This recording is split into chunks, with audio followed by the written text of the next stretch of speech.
All right. Ready to dive deep into public transportation. Sounds good. We're talking about the buses, the trains, all those systems that make a city tick.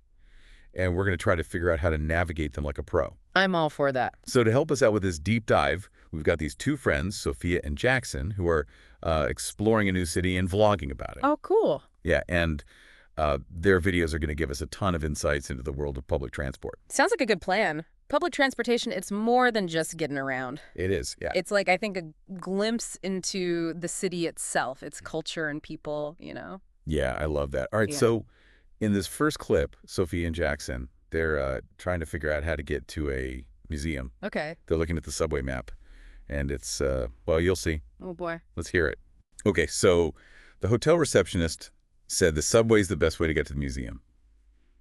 They mentioned the blue line, right? Yeah. Yeah, I think so. Let's check the map here. It looks like we take the blue line for 5 stops, and then we have to transfer to the green line. Transfer.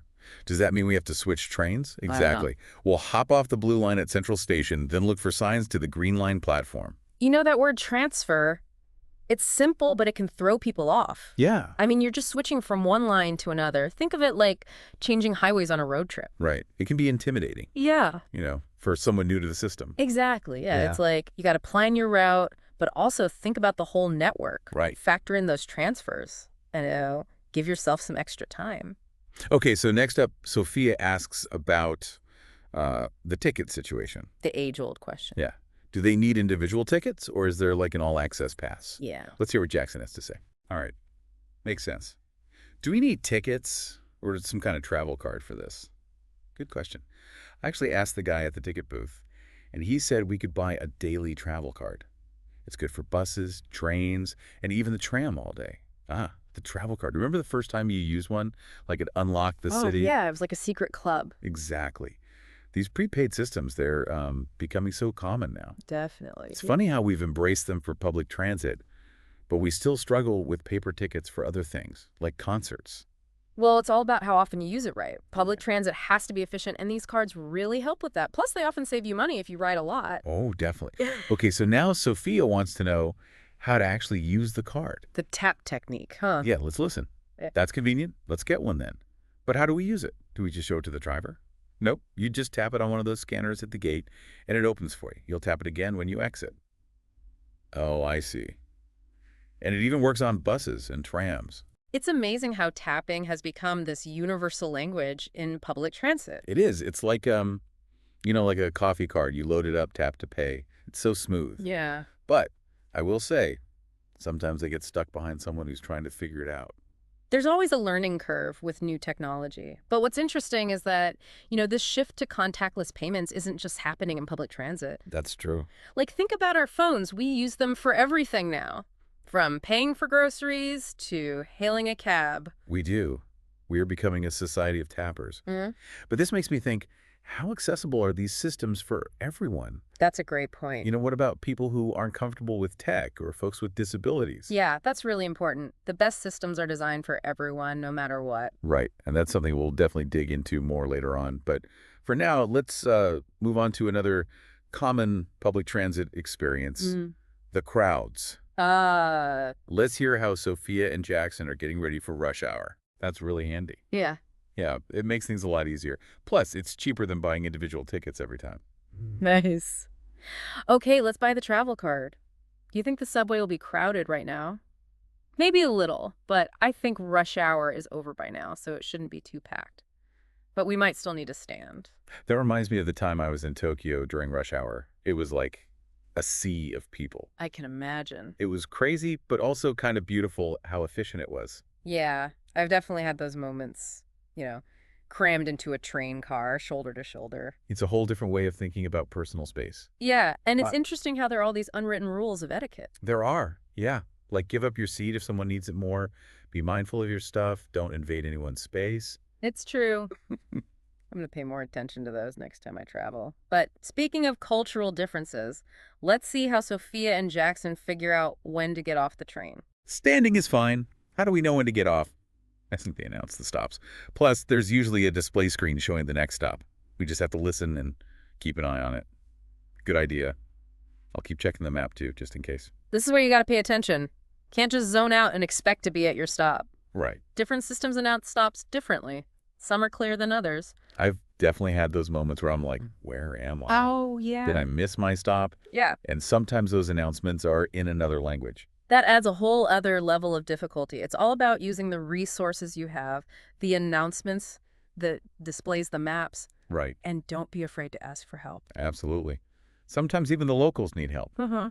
Let's see what other surprises Sophia and Jackson run into on their journey. Okay. You know, even in the same city, public transport, it can be like a whole mix of different things. Oh, yeah, for sure. Buses, trams, subways, ferries, each with their own, like, little quirks. Definitely. And speaking of quirks, let's hear what Jackson has to say about riding the bus. Okay. Do we need to push a button or anything to make the doors open? Not on the subway, but if we end up taking a bus later, I think we have to press the stop button when we're near our stop. Got it. That stop button. So simple, but easy to forget if you're used to the subway. It is. It's like we try to use what we know in new situations. Yeah. But sometimes those little differences, they can really trip you up. Always good to do a little research, you know. I agree. All right, let's switch gears a bit. Let's talk about sensory overload. Oh, yeah. You know, that feeling of being overwhelmed in a busy station. Definitely. Let's hear how Sophia and Jackson are dealing with it. Okay. Okay, here's the entrance. Let's tap our cards and head down to the platform. Whoa! There are so many people down here. Should we wait for the next train if this one's full? Ah, sensory overload. It's real. The noise, the crowds, it's a lot, especially if you're not used to it. Totally. My first time in the Tokyo subway, it was wild.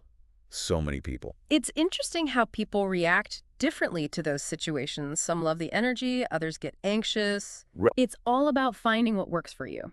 Deep breaths, finding a quiet corner, maybe even mentally preparing before you go in. Yeah, good tips. But I have to say, even though it can be overwhelming, there's also something exciting about a busy station. There is. It's like you're part of this energy flow. Yeah, it's like tapping into the pulse of the city. Speaking of finding the rhythm, let's check back in with Sophia and Jackson, see how they're doing. That's good. Okay. It's up to you. But I think most people are getting off at the next stop. We can squeeze in for now and find seats later. All right, let's try it. So we'll get on the blue line, transfer at Central Station to the green line, and then get off near the museum.